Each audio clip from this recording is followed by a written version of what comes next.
নমস্কার, আমি অ্যাস্ট্রোলজার শ্রী বিশাল দাস এবং মা তারা জেমস এন্ড জুয়েলারির ওনার।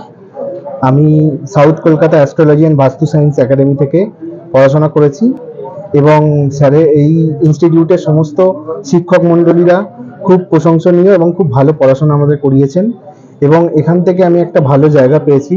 বিশেষ করে আমাদের অভিজ্ঞান স্যার, যিনি সাউথ কলকাতা অ্যাস্ট্রোলজি অ্যান্ড বাস্তু সায়েন্স একাডেমির প্রেসিডেন্ট, তার থেকে খুবই সাহায্য পেয়েছি।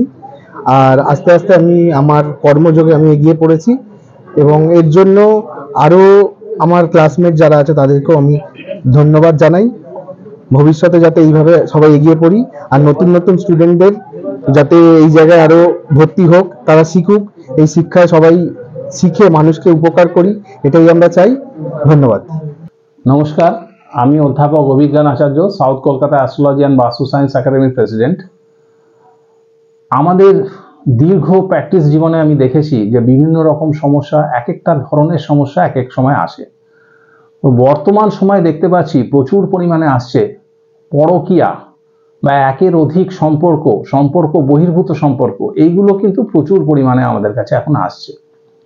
এর কারণটা কি? এর কারণটা হচ্ছে প্রচণ্ডভাবে যে শনি কুম্ভ রাশিতে আছেন, অর্থাৎ গুপ্তভাবে গুপ্ত প্রেম বা বিবাহ বহির্ভূত সম্পর্ক একটা তৈরি হচ্ছে। রাহু রয়েছেন মীনে জলরাশিতে।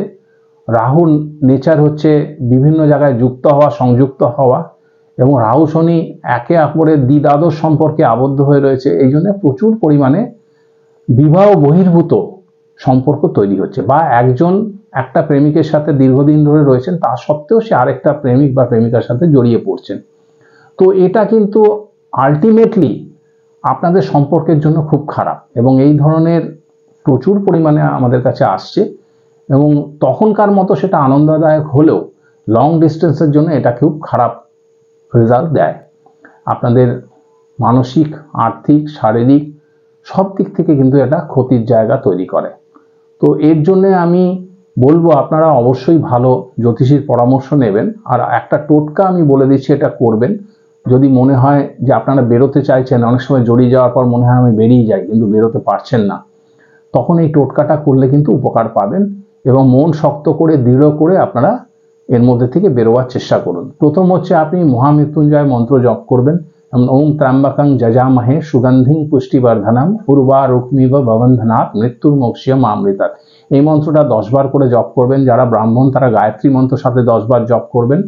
এটা করার পর আপনারা বগলামুখীর মন্ত্র জপ করবেন।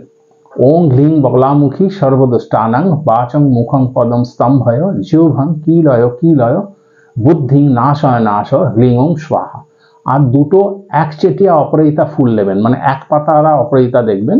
অপরাজিতা ফুল দুটোকে উল্টো করে দুপাশে লাগাবেন এবং নীল সুতো দিয়ে বেঁধে দেবেন। এই বগলামুখী মন্ত্রটা 10 বার করে জপ করে এটাকে নিয়ে গিয়ে কোনো নিম গাছের গোড়ায় পুঁতে দেবেন। দেখবেন ধীরে ধীরে আপনি সম্পর্ক থেকে বেরিয়ে যাচ্ছেন, হয় আপনি বেরিয়ে গেছেন, নাহলে সে আপনাকে ছেড়ে চলে গেছে। অর্থাৎ আপনার জীবনে কিন্তু আবার ধীরে ধীরে শান্তি ফিরে আসবে। ধন্যবাদ।